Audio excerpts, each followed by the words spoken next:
خب چند بود دسته بقچه؟ 3800 ها؟ 3800 چند خی نه؟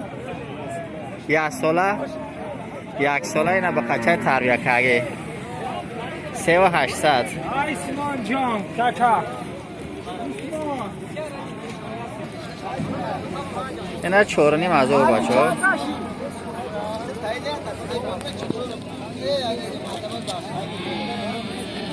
بیشتر هم یک ساله ها یک ساله بقچه 4.5 از او چنده یک جونی؟ چی های خیلی؟ غناجینش میگن چی میگم خیلی؟ غناجین چند خیلی نه؟ هشمون است؟ چندش میگی؟ 3.5 از او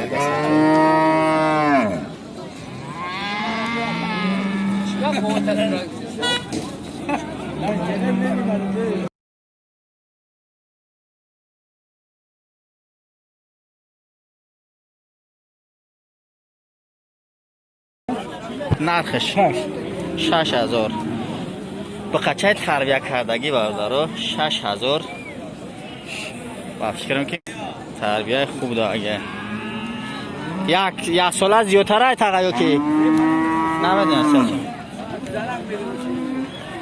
مالی گم نیست رحمت آقا خب میدون چند قینه یکه؟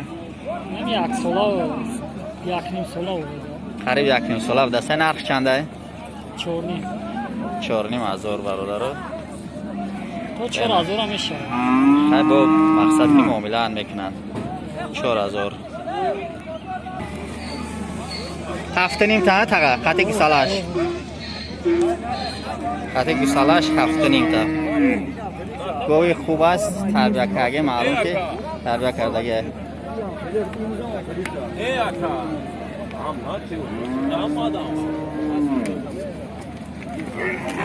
ما در نرخ در کرده 7.5 ها که جان سین سال شبیدن چند که 4 ساله نه 4 ساله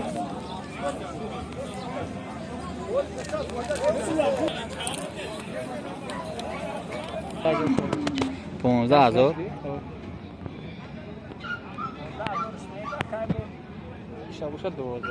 گوشه چند نگه تقا؟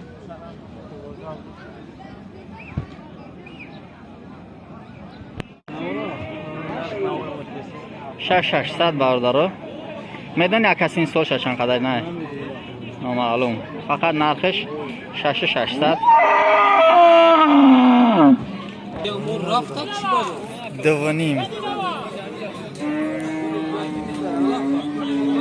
خیلی ماه و سالش چند قدر نه یک ساله ها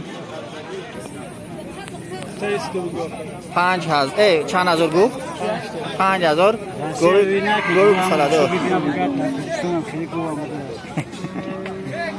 خیلی فرزند تربیه کسی خراب میشه ها همراه میگم فرزند تربیه کنی آسان نیست قطعی گوساله‌اش 7,300 اینا گوی گوساله 7,300